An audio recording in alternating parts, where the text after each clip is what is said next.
A trip to the Topeka Zoo and cleaning up the property inspired me to start a new project. And I think you guys are going to find it kind of interesting. So come on, let's go take a look. Hey everybody, welcome back to Grumpy Acres. Standing out here by the road in front of the house, just got done working on the first part of a project. I wanted to share it with you. But before I do, if you're not already a subscriber, I'm going to encourage you to hit that subscribe button and come join our virtual community, okay? Now, on to the project. So like I said, a trip to the Topeka Zoo and having to clean up the property inspired me to start a new project. So first off, the zoo. So if you've never been to the Topeka Zoo, I highly recommend, if you're ever in the area, to go see it. It's actually a really good zoo. Good exhibits, very educational. And they've got this part of the zoo where they've got local animals on display, you know, turkeys, bears, stuff like that. And what they've done in that area is the landscaping is all done with native plants, prairie grasses, flowering plants, etc. And it looks gorgeous. It really does. It looks really good. And it got me thinking. I was like, man, I want to get this place back to its natural beauty. I want to start getting the native grasses and native plants back in, get rid of the invasive stuff like the Johnson grass and the Lespedeza and all that stuff that doesn't really belong here. So I was trying to figure out a way to do that. And I was out cleaning the pasture. You know, if you've seen any of our old videos, there's all sorts of junk all over the back fields and stuff. So I've spent the last 16, 18 months trying to get it cleaned up. Well, if you go back to one of our old videos, there's an old hay rake. Here's a clip of it. And it's just sitting out there. It's taking up space and that can be productive, turned into grazing area for the animals. And so I wanted to move it, and it struck me. I can turn this thing into the centerpiece of a landscaping project. And in that landscaping project, I can start putting the native plants back into the ecosystem here. So here's what I did. So I used the skid loader to move the hay rake out here in front of the house.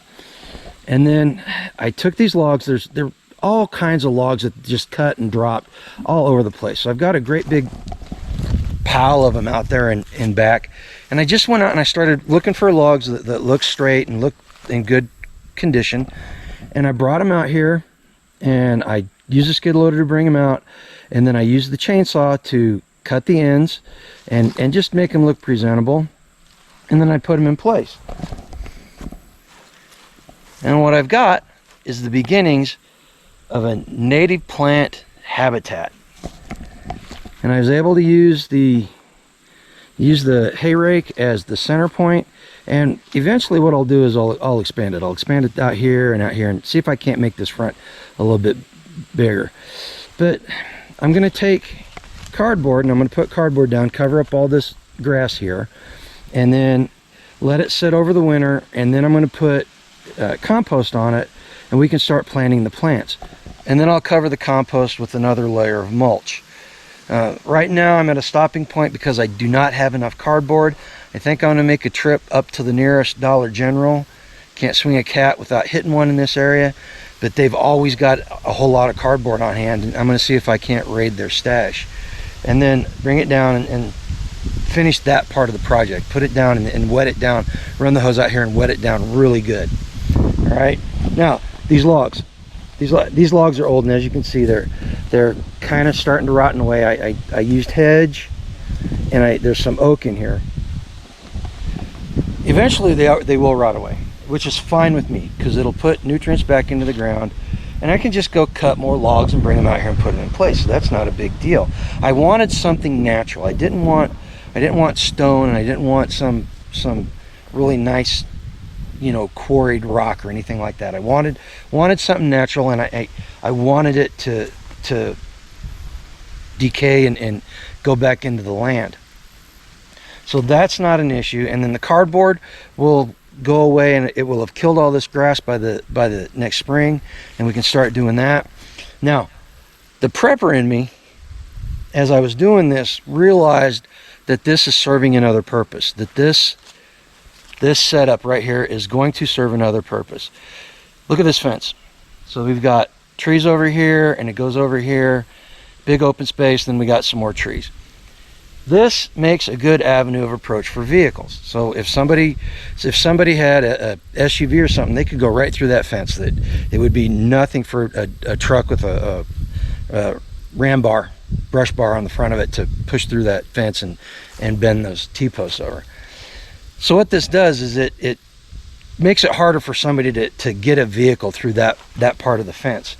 And eventually what I'm going to do in this area is, actually I'm going to start this winter, I'm going to order a bunch of rootstock Osage orange from the Missouri Conservation Department. They will ship directly to your house, and if you buy, I think if you buy 20 or more, they're 10 cents a piece. They're dirt cheap. And if you're looking for a way to put trees on your land inexpensively, I highly recommend you go Google that and get on their site. Got to do it quick because they usually sell out by December and January. But anyway, what I'm going to do is I'm going to plant Osage orange rootstock all along this fence, about 3 feet apart.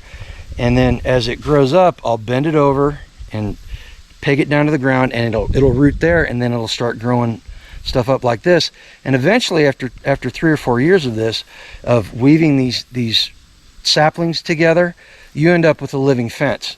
And it can be woven so tight that a pig cannot get through it. And I don't know if you guys have ever dealt with baby pigs. They are escape artists. They will find the smallest chink and they will get through it in a heartbeat.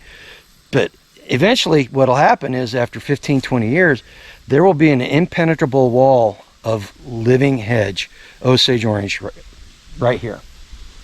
So that's the plan. Native grasses, a living fence, expanding out into this area and making this more native looking. You know, and that's it for the video. That's for the project. Like I said, I'm on a stopping point because I got to go get cardboard. Then I got to find a source for mulch. I got two. I think I know where I can get either a chipper or some mulch from somebody. And so that's where we are. Like I said before, if you're not a subscriber, go ahead and hit that subscribe button. Join our virtual community. We talk about homesteading and preparedness and everything in between. Hit that notification bell so that you know the next time we drop some content.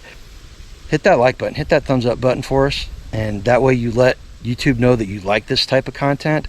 That way you'll be able to see more of it, and creators like me will be able to get it out for you. We'll know what to make.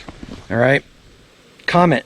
Let me know if you got any ideas on how to make this better and make it the way I envisioned it.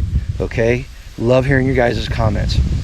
Most importantly, I want you to go out today and I want you to go pursue a life done free. All right? Take care. Thanks, Milo.